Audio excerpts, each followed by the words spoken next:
ini daerah kering, lalu petani-petani merasakan bahwa mereka membutuhkan air untuk tanaman mereka. Coca-Cola Foundation punya komitmen untuk mengembalikan air ke alam. Nah, salah satunya adalah kita mengembangkan embung tada hujan yang bisa mendukung kepada keberlanjutan pertanian masyarakat.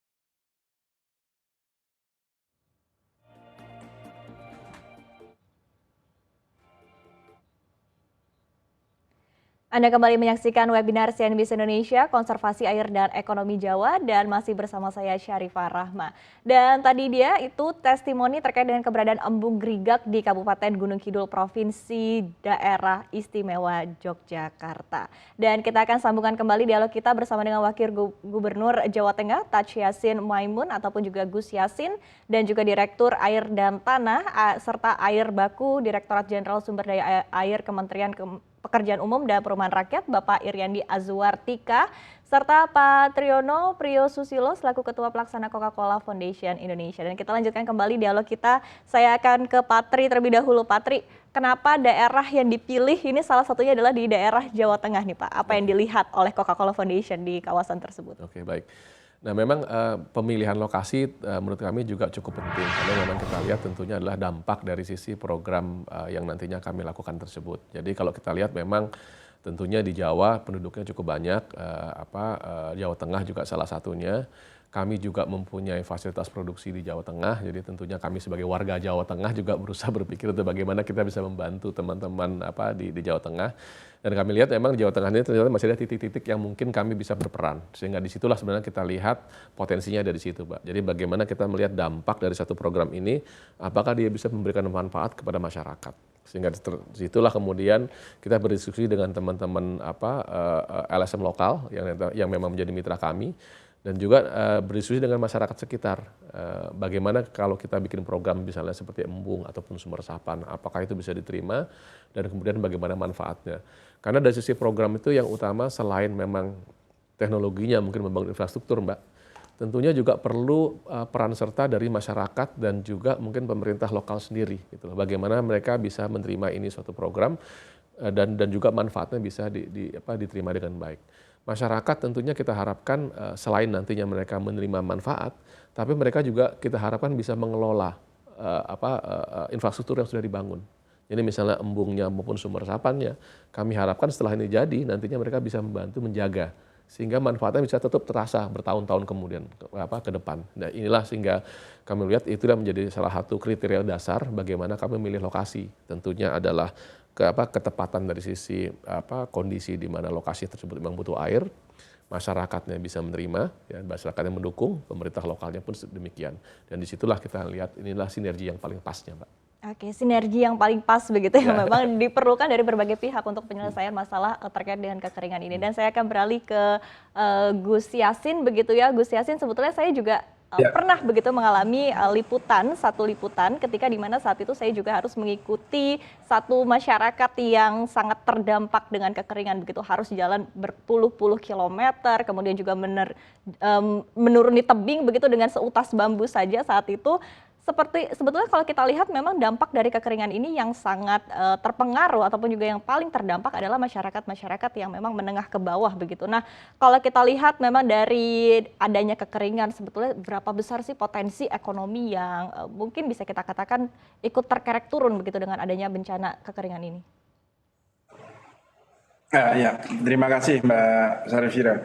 Bahwa benar apa yang disampaikan oleh Pak Tri, bahwa baik pemerintah provinsi, pemerintah pusat maupun pemerintah daerah untuk membangun sebuah bendungan atau waduk, akan tetapi perlu memang kesadaran masyarakat untuk bagaimana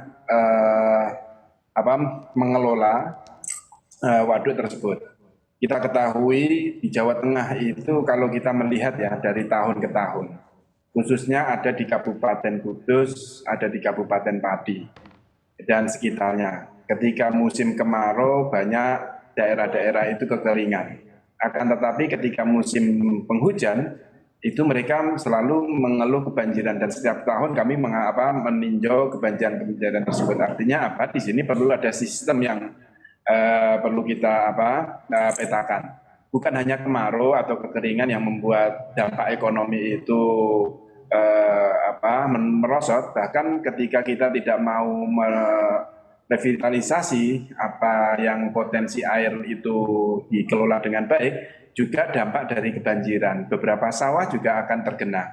Kalau kita bicara tentang potensi kekeringan, maka apa yang disampaikan tadi bahwa pembuatan bendungan yang dilakukan oleh PT Coca-Cola maupun dari PUPR itu salah satunya adalah untuk mengaliri kawasan tanah persawahan.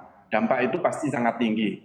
Kita kelola dampaknya, dan kami tadi sampaikan Mbak Safaria juga itu di kawasan Wonogiri kalau nggak salah, di sana memang daerah perbukitan, perbatuan, sehingga kami di sana sangat kesulitan dalam menyediakan sumber air bersih dan air baku. Dan di sana sebenarnya ada sungai-sungai di bawah tanah, yang mana di situ bisa kita ambil dan sebagainya kita konservasi. Untuk dampak kita mengetahui secara operasional embung berfungsi mendistribusikan dan menjamin kontinuitas ketersediaan pasokan air untuk keperluan masyarakat, tanaman ataupun ternak. Dan di situ ketika kita mau melakukan konservasi, insya Allah dampak kemiskinan juga bisa kita tekan. Oke. Oke, dan berikutnya saya beralih ke Pak Iriandi. Pak Iriandi kan tadi juga sempat di-mention begitu oleh Patri dan juga oleh Gus Yassin terkait dengan masalah ataupun juga terkait dengan kolaborasi dari berbagai pihak begitu. Nah, kalau kita berbicara dari kementerian sendiri seperti apa sih Pak cara-cara ataupun juga mungkin kolaborasi yang sudah dilakukan dengan pihak swasta, salah satunya adalah Coca-Cola Foundation begitu dalam menangani masalah kekeringan ini, salah satunya adalah dengan pembangunan embung. Baik, terima kasih. Saya sangat apresiasi apa yang telah dilakukan teman-teman Coca-Cola ya. Tentunya ini suatu CSR yang sangat luar biasa. Memang sebagaimana tadi disampaikan Pak Gus Yassin bahwa kebutuhan tentang air baku ini kan ataupun air bersih ini kan menjadi kebutuhan pokok sehari-hari yang harus dipenuhi. Nah, tentunya dengan segala kemampuan dan keterbatasan, kalau mengandalkan pemerintah tentunya pasti tidak akan bisa memenuhi kepada semua kebutuhan. Nah, sehingga disinilah kita perlukan sinergitas antara pemerintah dengan badan usaha ataupun dengan swasta.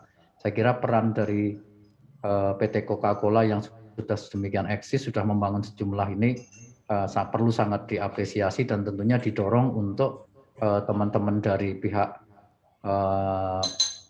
industriawan itu juga bisa melakukan hal yang sama. Kalau pemerintah sendiri tetap konsisten, Mbak, kita setiap tahun sebagaimana dengan sudah ditetapkan Renstra, nanti sampai tahun 2024 pembuatan embung yang akan dilakukan oleh Kementerian PUPR ini mencapai 500 unit. Sementara tadi saya sampaikan sudah tercapai 411. Nah, kemudian juga bahwa tadi saya sampaikan ini tidak bisa pemerintah bergerak sendiri, harus melibatkan beberapa sektor.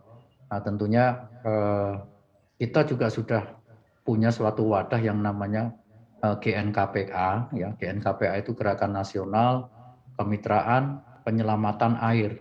Di sana ada 8 entitas atau 8 kementerian dan juga ada pihak swasta. Ini setiap tahun secara rutin kita melakukan kegiatan bersama dalam rangka untuk penyelamatan air. Salah satunya kita sama-sama penghijauan, kemudian pembuatan embung.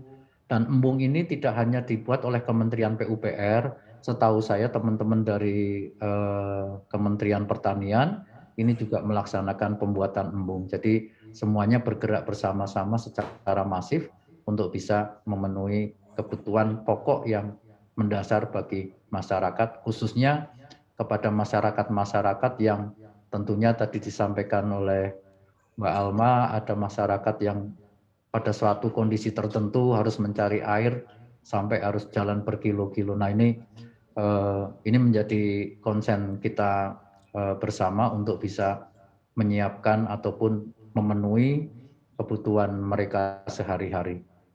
Saya kira demikian, Mbak. Oke. Nah, tadi berbicara tentang kolaborasi begitu. Kalau Coca-Cola Foundation sendiri kolaborasinya dengan siapa saja nih Pak untuk pembangunan embung sendiri? Kalau tidak salah untuk embung Gerigak sendiri juga ada beberapa komunitas begitu yang ikut terlibat ya Pak? Betul. Memang tentunya untuk pelaksanaan program ini kami harus bekerja sama dengan berbagai pihak karena memang kami terus terang bukan kompetensi kami untuk membangun suatu infrastruktur seperti embung ataupun sumber resapan, sehingga kami perlu bermitra dengan misalnya LSM lokal dan juga tentunya masyarakat sekitar. Nah, ini yang menarik memang kerjasama ini kami lakukan biasanya dengan teman-teman LSM yang memang punya kemampuan untuk membangun embung, kemudian punya kemampuan juga untuk bekerja sama dengan masyarakat. Masyarakat kita libatkan juga di beberapa program ini, di mana antara lain mereka selain penerima manfaat, Mbak, mereka juga kadang turut serta untuk membangun embungnya. Jadi mereka turut serta misalnya menyediakan tenaga, kadang juga mungkin sama-sama kita selama bekerja dengan masyarakat itu juga menyediakan makanan dan sebagainya. Itu bagian daripada gotong royongnya, Mbak.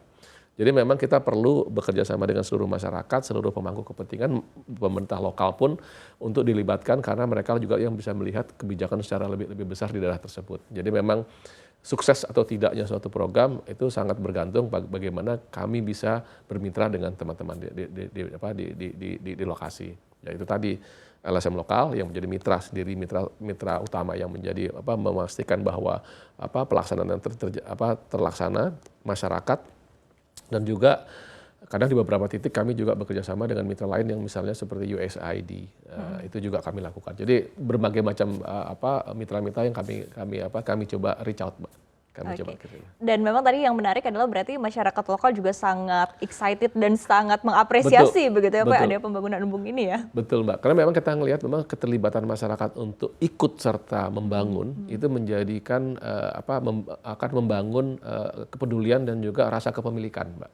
Itu yang menurut kami menjadi kunci untuk bagaimana pada akhirnya mereka nanti akan bisa turut menjaga bahwa karena ini sudah menjadi ini hasil kerja saya gitu loh, bahwa ada Coca-Cola, ada yang lain memang itu sama-sama, tapi paling enggak masyarakat merasa bahwa saya ini ikut memiliki begitu ya. Ini yang sebenarnya kita coba ajak, kita coba bangun, Mbak, di dalam program kami, sehingga nantinya ya insya Allah begitu sudah jadi masyarakat akan dengan lebih senang untuk menjaga barang mereka sendiri, Mbak, gitu loh, Pak. Oke, dan nanti kita akan membahas lagi lebih lanjut terkait dengan seperti apa proses perawatannya dan juga mungkin potensi-potensi ekonomi yang bisa muncul begitu dari kehadiran embung-embung di daerah-daerah tersebut. Dan langsung saja nanti untuk webinar CNBC Indonesia bersama dengan Coca-Cola Foundation bertajuk Konservasi Air dan Ekonomi Jawa akan kembali usai jeda berikut ini. Tetaplah bersama kami.